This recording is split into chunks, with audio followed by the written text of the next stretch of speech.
Alright, now for some general tips on this etude. Probably pretty obvious, the most important thing in this etude is saving bow on these long 30-second note passages. And now the trick to using very small amounts of bow over a long period of time and keeping a good sound is you want it to grow like exponentially in your bow usage. Because if you keep it the same the whole time, it will get kind of stale sounding as you get to the end. So start by saving as much as possible, spend very slowly, and as you get towards the end of your bow, spend more, and that end of that phrase will sound freer, and it'll just sound like you have all the bow in the world. So, for example, look at measure 16. That's a really long, that's all one bow in one measure.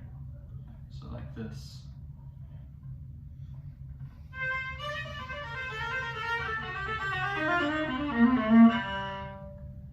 See, even though there's a decrescendo, I saved my bow until the end, and so I have enough to spend more at the very end.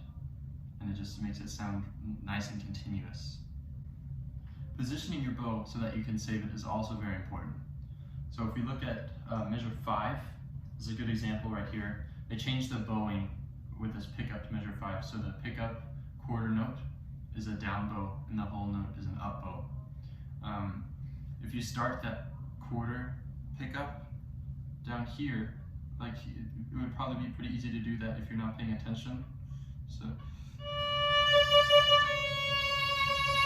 then you have no room for that whole note. So you want to make sure that you start that quarter pickup higher in the bow so you have room to save. Okay, so if we look at measure 9, it's kind of a fancy bowing right here, kind of difficult. The key here is to make sure after each note on the up bow that you have this like springy releasing motion in your fingers. So and practice it slowly like that, even note by note.